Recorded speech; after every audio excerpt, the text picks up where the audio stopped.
Gledate Gorenjska poročila na GIF TV. Dober dan, spoštovane predstavnice in predstavniki uredništev, novinarke in novinarji. En lep dober dan v imenu Ministrstva za solidarno prihodnost. Pred nami je en ključen mejnik v zgodbi ustvarjanja zakona o dolgotrajni oskrbi in sistema dolgotrajne oskrbe. Državni zbor, kot vemo, je pred poletjem sprejel novi zakon o dolgotrajni oskrbi. 1.1.2024 bo ta stopil v veljavo. Predtem pa zelo pomemben mejnik.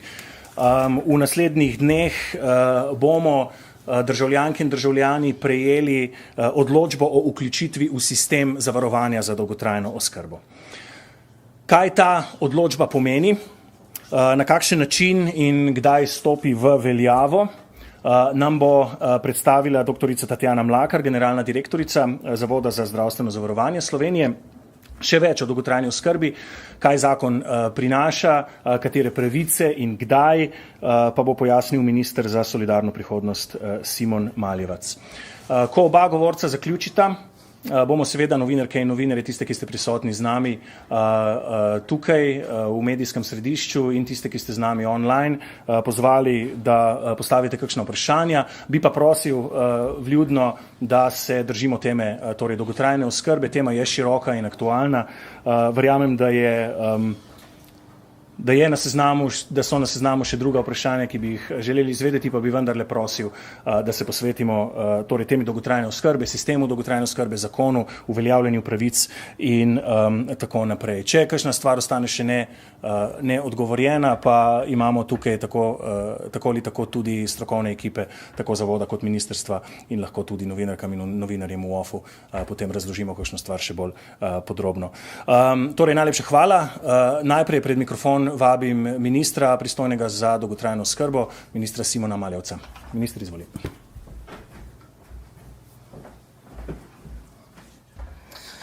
Dober dan še v mojem imenu.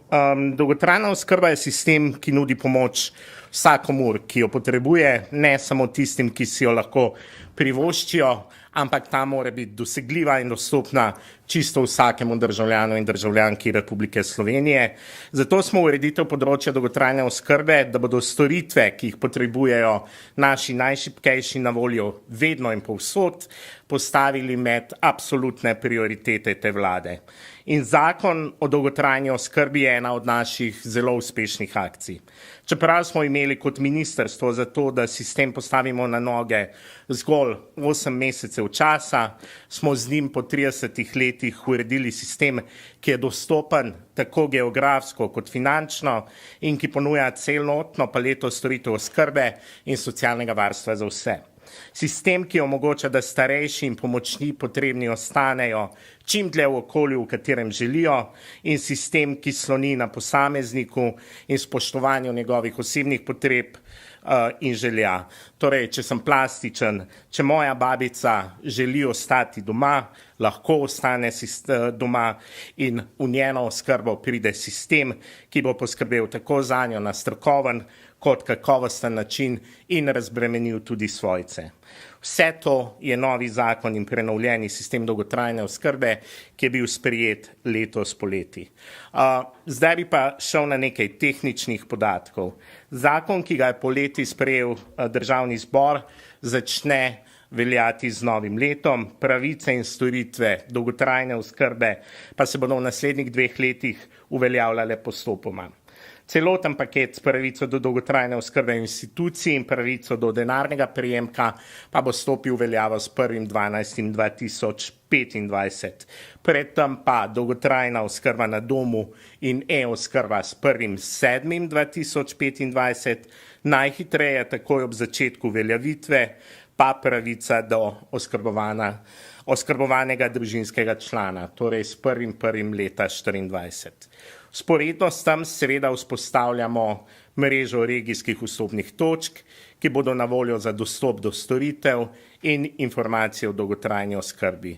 Še pred uveljavitvijo zakona, pa zelo pomemben formalni korak, da vsi, ki smo vključeni v sistem zavarovanja za dolgotrajno oskrbo, to vemo, da smo dobro informirani.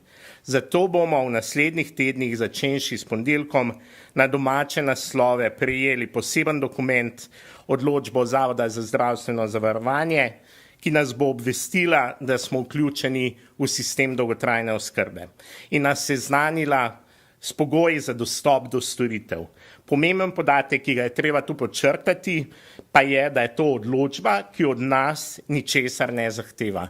Torej ne govorimo o položnici, to ni pogodba, to je zgolj odločba, da smo zavarovani za dolgotrajno oskrbo. Je pa to zelo pomemben dokument, ki nam odpira vrata do storitev dolgotrajne oskrbe, če jih potrebujemo oziroma ko jih bomo potrebovali. Verjamem, da večina izmed nas jih bo slej ko prej potrebovala. Več podrobnosti glede tega bo v nadaljevanju tiskovne konference podala generalna direktorica zavoda, bi pa sam poudaril le še tole. Ker gre za steber socialnega varstva, ki smo ga nujno potrebovali, ampak je vsem nam nov, bomo na Ministrstvu za solidarno prihodnost že v naslednjih dneh vsem prebivalkam in prebivalcem ponudili posebno telefonsko številko in spletno stran z vsemi potrebnimi informacijami in usmeritvami v zvezi z dolgotrajno oskrbo. Torej, če boste imeli od ponedeljka naprej bilo kakšno vprašanje vezano na dolgotrajno oskrbo, lahko obiščete spletno stran www.gov.si, poševnica dolgotrajna oskrba. Tam boste prejeli tudi podatke glede telefonske številke in kdaj lahko tudi pokličete, da dobite informacije. Ključno je, da smo vsi seznanjeni, da dobro vemo, kaj nam nov zakon prinaša in tudi kdaj. Predvsem pa naj poudarim, da odločba, ki jo boste prejeli, še enkrat ne prinaša zdaj nobenih novih obveznosti. Vam pa odpira vrata do pomembnih storitev v javni mreži, če in ko jih boste potrebovali. Hvala. Najlepša hvala, minister. Zdaj pred mikrofon povabimo še doktorico Tatjano Mlakar, generalna direktorica Zavoda za zdravstveno zavarovanje Slovenije. Lepo pozdravljeni, spoštovani minister, spoštovani predstavniki medijev. Uvodoma se želim zahvaliti predvsem Ministrstvu za solidarno prihodnost za današnjo skupno novinarsko konferenco, na kateri želimo predstaviti prvi pomemben korak pri vzpostavljanju novega stebra socialne varnosti v Sloveniji, ki je vezan na sistem dolgotrajne oskrbe. To je preverjanje in urejanje izpolnjevanja pogojev za pridobitev lastnosti zavarovane osebe v obveznem zavarovanju za dolgotrajno oskrbo. Ta naloga je bila z zakonom zaupana Zavodu za zdravstveno zavarovanje Slovenije, zato bomo od ponedeljka 13. novembra dalje na podlagi zakona po uradni dolžnosti z odločbo postopoma, predvidoma do konca tega leta, obvestili vse zavarovane osebe, ki izpolnjujejo pogoje za vključitev v obvezno zavarovanje za dolgotrajno oskrbo. Te tako imenovane ugotovitvene odločbe bodo vse zavarovane osebe, ki izpolnjujejo pogoje, prejele postopoma v naslednjih tednih po pošti na naslov svojega prebivališča. Gre za okrog 1,7 milijona zavarovanih oseb in na podlagi novega zakona o dolgotrajni oskrbi, ki je začel veljati letos 3. avgusta, je namreč Zavod za zdravstveno zavarovanje Slovenije po uradni dolžnosti preveril, ali osebe, ki so bile po prejšnjem zakonu vključene v obvezno zavarovanje za dolgotrajno oskrbo, na ta dan, 3. avgust letos, še izpolnjujejo tudi pogoje za priznanje lastnosti zavarovane osebe v obveznem zavarovanju za dolgotrajno oskrbo po tem novem, trenutno veljavnem zakonu. Prav tako smo po uradni dolžnosti v tem času izvedli tudi prvo prijavo v obvezno zavarovanje za dolgotrajno oskrbo za osebe, ki so v tem času dopolnile starost 18 let in so kot družinski člani po predpisih, ki urejajo obvezno zdravstveno zavarovanje, zavarovani v tem obveznem zdravstvenem zavarovanju. Tudi te osebe bo ZZZS obvestil z odločbo in sicer šele od januarja 2024 dalje. Zavarovane osebe za dolgotrajno oskrbo so torej osebe, ki so stare 18 let in so zavarovane za obvezno zdravstveno zavarovanje za primer bolezni in poškodbe izven dela. Zavarovane osebe za dolgotrajno oskrbo so tudi zavarovanci za obvezno zdravstveno zavarovanje, ki so lahko mlajši od 18 let in so obvezno zdravstveno zavarovani na podlagi delovnega razmerja, so samostojni podjetniki, opravljajo gospodarske dejavnosti, opravljajo kmetijsko dejavnost ali opravljajo poslovodne funkcije kot družbeniki družb ali ustanovitelji zavodov.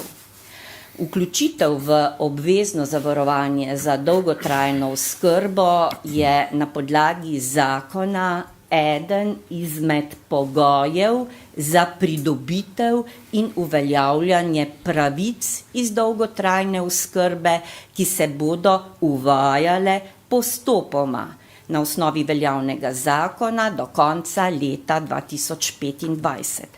Upravičenost do dolgotrajne oskrbe bodo presojali na centrih za socialno delo, ki bodo tako imenovane vstopne točke za dolgotrajno oskrbo, ki se bodo v polni funkciji vzpostavile 1.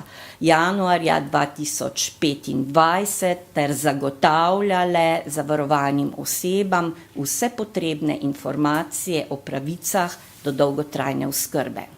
Do tedaj pa informacije o pravicah do dolgotrajne oskrbe in vzpostavljanju sistema dolgotrajne oskrbe zagotavlja Ministrstvo za solidarno prihodnost, predvsem preko spletne strani in tudi preko posebne telefonske številke, kakor je omenil minister. Zavod za zdravstveno zavarovanje Slovenije tako zagotavlja le informacije o vključenosti zavarovanih oseb v obvezno zavarovanje za dolgotrajno oskrbo. ZZZS je s ciljem čim boljše obveščenosti zavarovanih oseb o izdanih odločbah ob tej priložnosti že vzpostavil posebno spletno stran na naslovu zzz.si/do, klicni center na telefonski številki 01 30 77 605. Ta klicni center s to številko bo pričel delovati v ponedeljek 13. novembra. Pripravili smo prav tako tudi tematski letak. Zavarovane osebe lahko same na naši spletni strani preverijo tudi urejenost svojega zavarovanja za dolgotrajno oskrbo, tako kot to doslej ugotavljajo za zavarovanje za zdravstveno zavarovanje. Naj pa ob koncu ponovim, da je pisno obveščanje zavarovanih oseb o urejenosti njihovega zavarovanja prvi pomemben korak pri vzpostavljanju sistema dolgotrajne oskrbe. ZZZS bo v tej fazi zagotovil zavarovanim osebam informacije o obveznem zavarovanju za dolgotrajno oskrbo, Ministrstvo za solidarno prihodnost pa informacije o pravicah do dolgotrajne oskrbe. ZZZS je zaupanja vredna strokovna institucija, ki se je vedno in se bo tudi tokrat aktivno in odgovorno vključevala v naloge vzpostavitve sistema dolgotrajne oskrbe, ki jih v sodelovanju z drugimi deležniki vodi in usmerja Ministrstvo za solidarno prihodnost. Hvala. Najlepša hvala, direktorica in minister. Zdaj odpiramo mikrofon za novinarska vprašanja. Damo najprej besedo Barbari, izvoli. Barbara Bašič, Svet kanala. Jaz imam vprašanje za gospoda ministra. Torej, sedaj imamo zakon o dolgotrajni oskrbi, ki bo poskrbel za vse državljanke in pa državljane. Po drugi strani pa tako domovi za starejše, kot tudi skupnost socialnih zavodov opozarja na dolgotrajni problem kadra. Kako bo ta zakon rešil ta kadrovski manko, ki je rak rana tega področja že vrsto let, in na kakšen način bo ta zakon to reševal in najdel rešitve? Vendarle imamo tudi domove, ki so novi, popolnoma opremljeni, zgrajeni, pa stojijo prazni, ker jih ne morejo odpreti ravno zaradi tega, ker nimajo kadra. Ja, sam zakon postavlja nov steber socialne države in ureja pravice. Med njimi je tudi institucionalno varstvo, torej domovi za starejše, ki bo se v okviru zakona o dolgotrajni oskrbi začel izvajati s 1.12. leta 2025. Vseeno pa do takrat veljajo ureditve, ki jih ureja zakon o socialnem varstvu. Kar se tiče kadrov, se tega problema zelo zavedamo. Ravno zaradi tega je postopno uvajanje samih pravic, da bomo sistem lahko dobro vzpostavili. Lahko pa tudi napovem, da smo v zaključni fazi posebnega zakona, ki se tiče kadrov, ki bo šel predvidoma v prihodnjih 2 tednih v javno obravnavo, in verjamem, da bo tisti zakon, ki smo ga usklajevali tudi s skupnostjo zavodov, torej z domovi za starejše, prinesel pomemben korak, kar se tiče kadrov.